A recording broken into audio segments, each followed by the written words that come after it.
नमस्कार, स्वागत है आपका हमारी खास पेशकश एशियन स्पेशल में। और आज हम बात करेंगे जम्मू कश्मीर की। दरअसल आपको बता दूं कि केंद्र सरकार जम्मू कश्मीर में धारा 370 हटाने के बाद से वहां पर आतंकी गतिविधियों में कमी आने की बातें कहती है। साथ ही घाटी में 5 साल बाद हुए विधानसभा चुनाव को भी अमन कायम करने की दिशा में एक बड़ा कदम उठाया गया है, ये भी कहती है। खबरें तो ये भी बताती हैं कि कश्मीर घाटी में पिछले कुछ समय से न केवल आतंकी गतिविधियों में कमी आई है, बल्कि पत्थरबाजी जैसी जो घटनाएं हो रही थी वहां पर वो अब ना के बराबर होती हैं। दूसरी ओर राज्य की पूर्व मुख्यमंत्री महबूबा मुफ्ती समय समय पर जम्मू कश्मीर से धारा 370 हटाए जाने को लेकर राज्य के अधिकारों की मांग के साथ साथ केंद्र सरकार समेत प्रधानमंत्री नरेंद्र मोदी, गृह मंत्री अमित शाह और बीजेपी पर हमला बोलती हैं।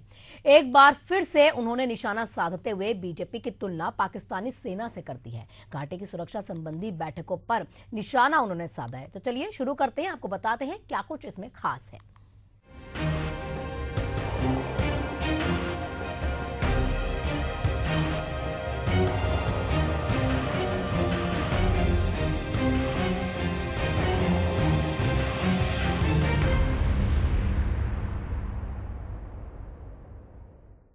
केंद्र सरकार एक और जम्मू कश्मीर में शांति बहाली के लिए धारा 370 हटाने और घाटी में 5 साल बाद विधानसभा चुनाव करवाने का श्रेय लेती है, तो दूसरी ओर राज्य की पूर्व मुख्यमंत्री और पीडीपी प्रमुख महबूबा मुफ्ती जम्मू कश्मीर के मुद्दे पर लगातार केंद्र सरकार के साथ साथ बीजेपी पर निशाना साधती है। एक बार फिर से महबूबा मुफ्ती ने 370 जो धारा 370 है और जम्मू कश्मीर में शांति आदि के मुद्दों को लेकर पाकिस्तान और प्रधानमंत्री मोदी के साथ बीजेपी पर हमला बोल दिया। रिपोर्ट देख लीजिए।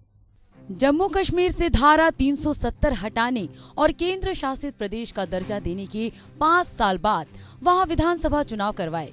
धारा 370 हटने के बाद और नई राज्य सरकार बनने के बाद से ही वहां अमन चैन बहाल होने की खबरें सामने आती रहती है।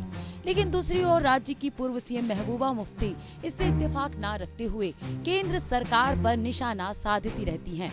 उन्होंने एक बार फिर प्रधानमंत्री नरेंद्र मोदी और गृह मंत्री पर हमला बोला है। उन्होंने बीजेपी और पाकिस्तानी सेना दोनों को बराबर जताया है। उनका कहना है कि दोनों ही जम्मू कश्मीर के मसले का हल नहीं चाहते। पीडीपी प्रमुख और जम्मू कश्मीर की पूर्व मुख्यमंत्री महबूबा मुफ्ती ने केंद्र सरकार, पीएम मोदी और गृह मंत्री अमित शाह समेत बीजेपी पर जमकर निशाना साधा है। महबूबा मुफ्ती ने जम्मू में आयोजित एक पार्टी की सदस्यता अभियान की शुरुआत करने के मौके पर कहा कि हर मोर्चे पर केंद्र सरकार नाकाम साबित हुई है। जरूरत है कि जम्मू कश्मीर और लद्दाख दोनों के लोग अपने अधिकार हासिल करने के लिए एकजुट हो। पीडीपी ने हमेशा जम्मू के अधिकारों के लिए लड़ाई लड़ी है और आगे भी लड़ेंगी। उन्होंने कहा कि जम्मू में अपराध की दर काफी बढ़ गई है। इस मौके पर उन्होंने कहा कि प्रधानमंत्री और अमित शाह साहब कहते हैं कि जम्मू कश्मीर में सब कुछ ठीक है, इसलिए मैं उनसे भारत और पाकिस्तान के बीच सभी रास्ते खोलने के लिए कहती हूँ, ताकि वे यहाँ आ सके और देख सके कि हम कैसे रहते हैं और हमारे पास यहाँ क्या है। सीमा पार जम्मू कश्मीर की तुलना में हमारे जम्मू कश्मीर में दर्जनों मेडिकल कॉलेज और कई विश्वविद्यालय हैं, इसलिए आपके पास छिपाने के लिए कुछ भी नहीं है, सिवाय इसके कि आप जम्मू कश्मीर के मुद्दे को जीवित रखकर वोट हासिल करना चाहते हैं। अगर पाकिस्तान इस मुद्दे को जीवित रखना चाहता है तो ये भाजपा को भी सूट करता है कि जम्मू कश्मीर में विस्फोट और हत्याएं हो, ताकि वे देश में हिंदू मुस्लिम मुद्दे उठा सकें। रावला को जो रास्ते आपने बंद कर दिए हैं कारोबार के लिए, उनको खोलेंगे और उसके साथ साथ जम्मू सियालकोट और नौशहरा जंगल भी खोलेंगे। मैं कहती हूँ अमित शाह साहब से, प्राइम मिनिस्टर साहब से, आप कहते हैं जम्मू कश्मीर में सब ठीक हो गया, अगर सब ठीक हो गया रास्ते खोल दो, आने दो उनको, यहाँ आके देखिए हम कैसे जीते हैं, हमारे पास क्या है और उनके पास क्या है।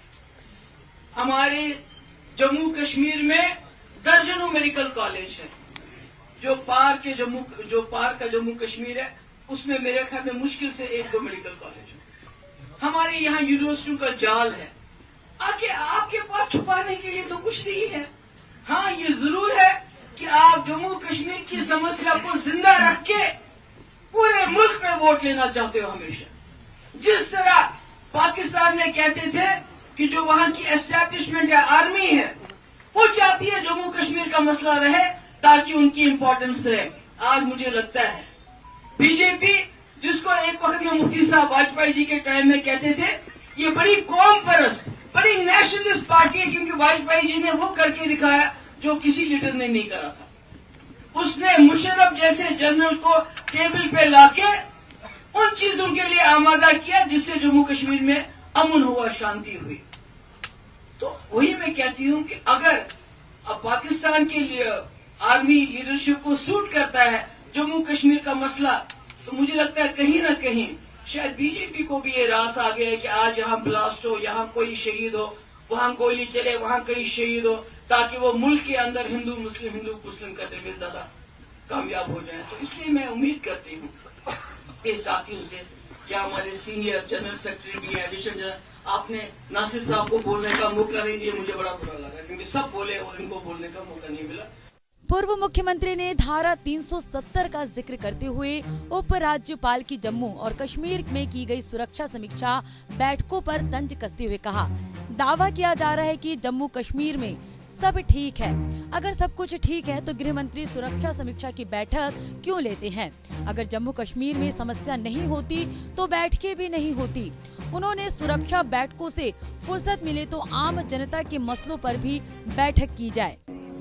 समस्या ये है कि परसों होम मिनिस्टर साहब ने जम्मू में सिक्योरिटी मीटिंग एक ले ली, कल एलजी साहब ने कश्मीर में ले लिया, आज जम्मू में ले ली। अगर समस्या नहीं है तो ये सिक्योरिटी मीटिंग के बजाय अनएम्प्लॉयमेंट के ऊपर मीटिंग क्यों नहीं ली जाती, ड्रग्स पे मीटिंग क्यों नहीं ली जाती है?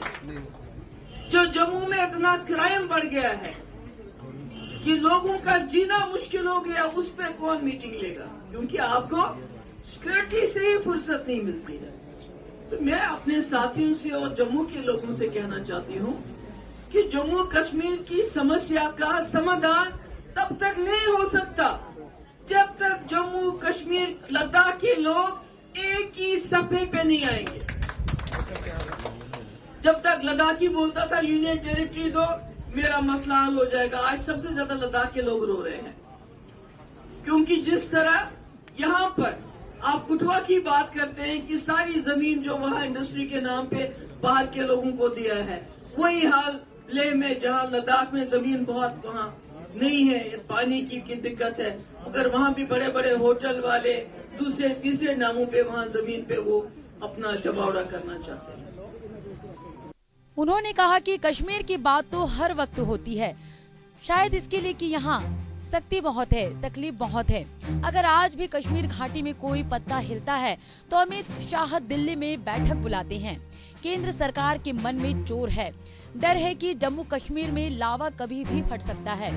महबूबा ने कहा, बीजेपी को मालूम था कि 370 जम्मू कश्मीर का सुरक्षा कवच है।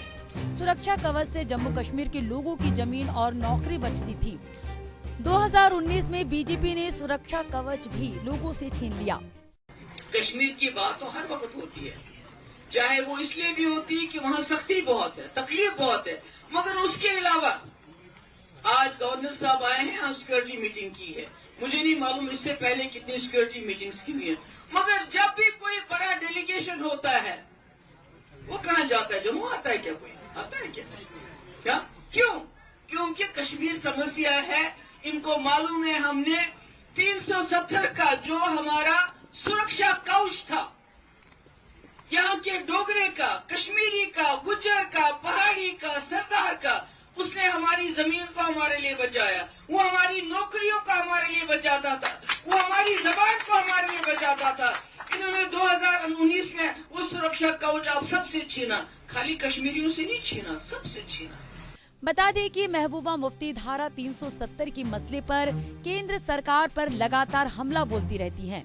अखनूर सेक्टर में एलओसी पर हुए आईईडी ब्लास्ट का जिक्र करते हुए पीडीपी अध्यक्ष ने शहीदों को याद किया। उन्होंने कहा कि एक कैप्टन की शादी अप्रैल में जम्मू की लड़की से होनी थी। सेना के दूसरे शहीद जवान का विवाह अप्रैल में आरएसपुरा की लड़की से तय होना पाया था। उन्होंने कहा कि अब तक आतंकवाद की खबरें राजौरी और पुंछ से आती थी, कठुआ में आतंकवाद की खबरें नहीं है। पीडीपी चीफ ने कहा कि जम्मू कश्मीर की समस्या का समाधान तब तक नहीं हो सकता जब तक कि एक ही मेज पर नहीं आते। इससे पहले महबूबा मुफ्ती ने बोमिया सोपोर के वसीम अहमद मीर और कठुआ के माखन दीन नामक शख्स की हत्या का मामला उठाया था।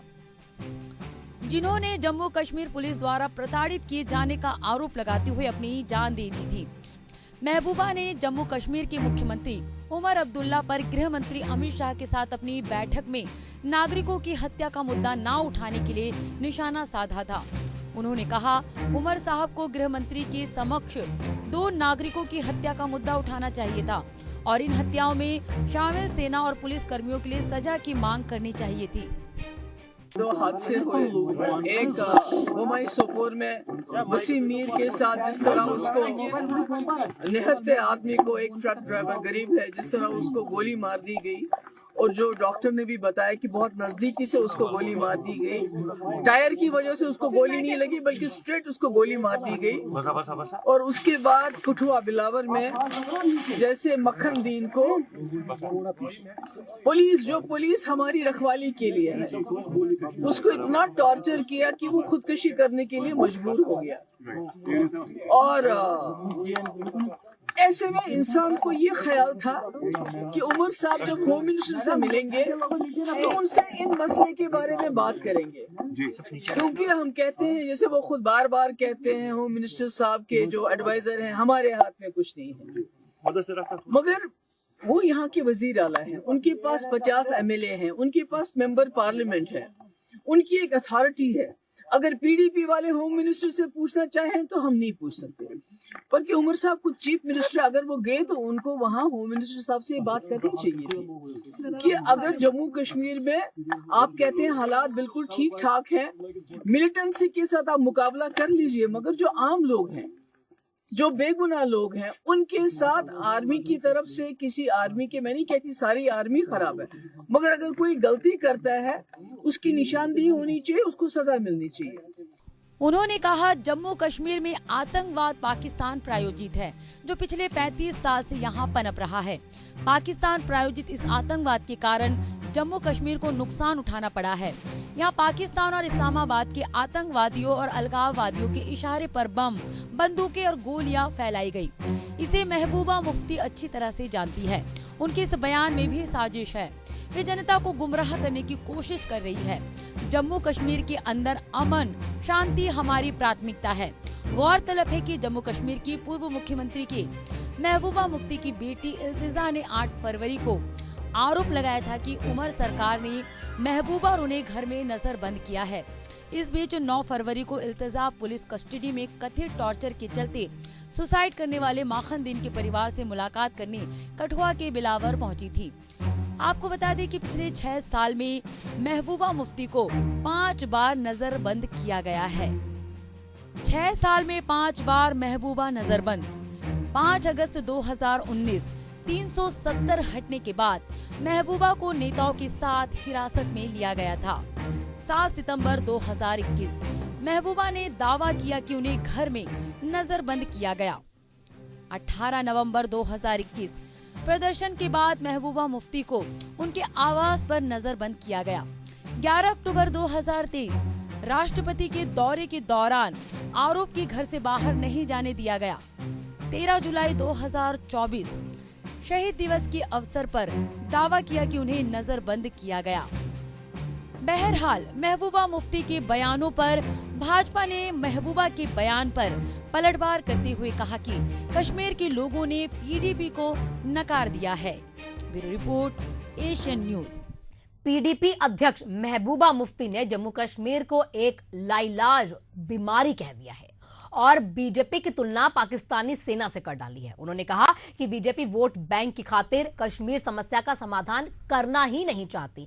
महबूबा के इस बयान पर बीजेपी ने भी पलटवार कर दिया। उन्होंने कहा कि कश्मीर के लोगों ने PDP को नकार दिया है। पूर्व प्रदेश बीजेपी अध्यक्ष ने कहा कि जम्मू कश्मीर के पूर्व मुख्यमंत्री महबूबा मुफ्ती ने बेहद गैर जिम्मेदाराना बयान दिया है। यहाँ आतंकवादियों और अलगाववादियों के इशारे पर बम, बंदूकें और गोलियां फैलाई गई। महबूबा मुफ्ती अच्छी तरह से जानती है कि उनके इस बयान में कितनी बड़ी साजिश है। रिपोर्ट देखिए। जम्मू कश्मीर की पूर्व मुख्यमंत्री और PDP प्रमुख महबूबा मुफ्ती ने अपनी पार्टी के सदस्यता अभियान की शुरुआत करने के मौके पर कहा कि जम्मू कश्मीर समस्या एक लाइलाज बीमारी की तरह है, जिसका इलाज करने की जरूरत है।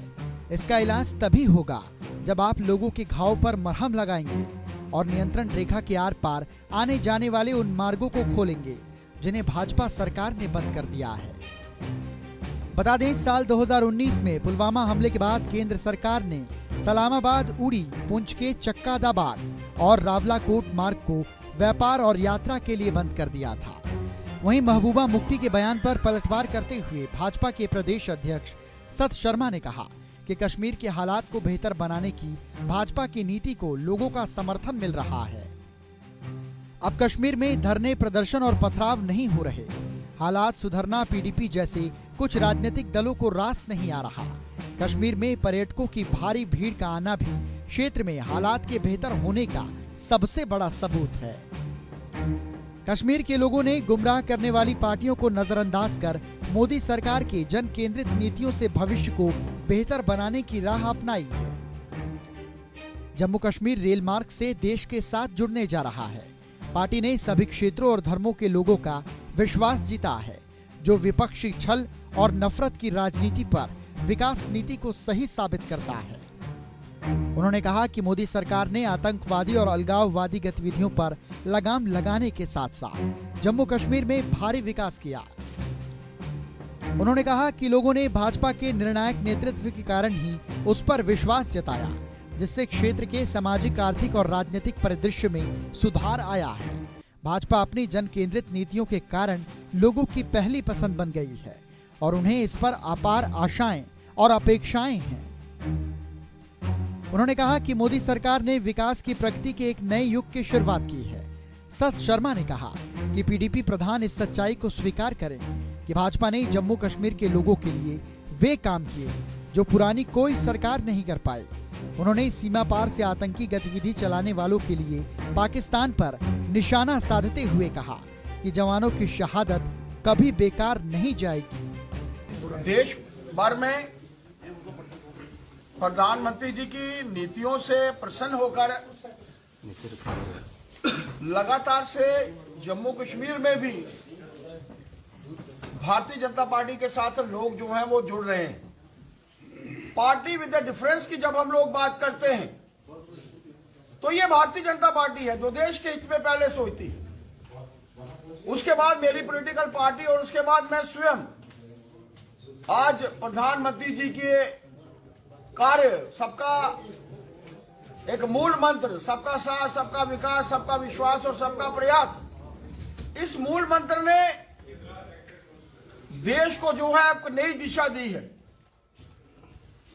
हर नौजवान को आज लगता है कि अगर हम लोग सुरक्षित हाथों में हैं तो कारण देश के प्रधानमंत्री नरेंद्र भाई मोदी जी हैं, जो बिल्कुल हाशिए के ऊपर खड़ा है, अराजकता के कगार पर खड़ा है, लेकिन वो कभी नहीं चाहता कि उस देश के साथ जिसके साथ उन्हें आजादी मिली, 14 अगस्त उनको आजादी मिली, 15 अगस्त हमें मिली, आज भारत कहां पहुंचा है, आज देश के प्रधानमंत्री जी का पूरे विश्व भर में सम्मान है, वो शायद उनको चुभता है। यहाँ का वातावरण उन्होंने पहले सीमा के ऊपर खराब करने की कोशिश की, उसके बाद हम सब जानते हैं प्रॉक्सी युद्ध के माध्यम से, छद्म युद्ध के माध्यम से यहाँ वातावरण खराब करने की कोशिश की।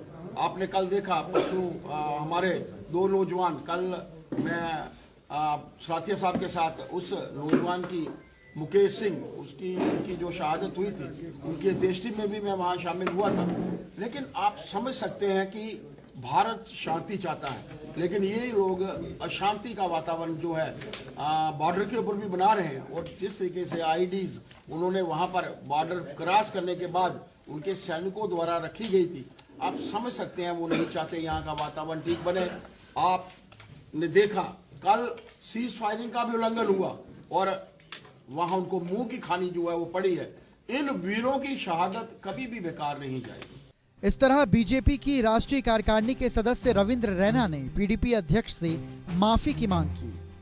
उन्होंने कहा कि उनका बयान गैर जिम्मेदाराना, अत्यधिक निंदनीय और विवादास्पद है। ऐसा लगता है कि उन्होंने जनता को गुमराह करने और खोई हुई राजनीतिक जमीन पाने के लिए अलगाववाद की राह पर चलना शुरू कर दिया है। बीजेपी के खिलाफ पीडीपी अध्यक्ष का बयान निंदनीय है। रैना ने आरोप लगाया कि महबूबा मुफ्ती पाकिस्तान समर्थित आतंकवाद की कभी आलोचना नहीं करती। उन्होंने कहा कि पीडीपी अध्यक्ष शुरू से ही पाकिस्तान और आतंकियों के हक में बयान देती आई है। बीजेपी के पूर्व अध्यक्ष ने कहा कि महबूबा मुफ्ती का बयान दुर्भाग्यपूर्ण है। रैना ने कहा कि पीडीपी अध्यक्ष को जम्मू कश्मीर में चलाए जा रहे आतंकवाद की आलोचना करनी चाहिए। उन्होंने आतंकवाद की आलोचना करने के बजाय बीजेपी पर गंभीर आरोप लगाए। रैना ने पूर्व मुख्यमंत्री पर देशद्रोहियों की भाषा बोलने और उनके प्रति सहानुभूति रखने का आरोप लगाया। उन्होंने कहा कि उनका बयान आतंकवाद और अलगाववाद का समर्थन करने जैसा है। उन्हें याद रखना चाहिए कि नरेंद्र मोदी प्रधानमंत्री हैं, अमित शाह देश के गृह मंत्री हैं और उनके नेतृत्व में किसी भी राष्ट्र विरोधी गतिविधि, आतंकवाद, अलगाववाद या नक्सलवाद की इजाजत नहीं दी जाएगी। भाजपा नेता ने कहा कि पाकिस्तान प्रायोजित आतंकवाद ने पिछले 3 दशकों में जम्मू कश्मीर में तबाही मचाई है और हजारों निर्दोष लोगों की जान ली है। उन्होंने कहा कि सुरक्षा बल देश के लिए अपने प्राणों की आहुति दे रही हैं। आतंकवाद किसी के मित्र नहीं है, वे लोगों और शांति माहौल के दुश्मन हैं। उन्हें बख्शा नहीं जाएगा। उन्हें अपने बयान के लिए माफी मांगनी चाहिए। बता दें, जम्मू में गुरुवार को सदस्यता अभियान का शुभारंभ करने के बाद पीडीपी अध्यक्ष ने बीजेपी पर जमकर हमला बोला। उन्होंने कहा कि जिस तरह से पाकिस्तान को कश्मीर का मुद्दा जिंदा रखना सूट करता है, वैसे ही बीजेपी को बम धमाके और शहादत करवाकर देश में हिंदू मुस्लिम को लड़वाने का एजेंडा सूट करता है। Bureau report, Asian news. इसी के साथ हमारी खास पेशकश में आज के लिए इतना ही। कल फिर होगी आपसे मुलाकात। तब तक के लिए मुझे दीजिए इजाजत। नमस्कार।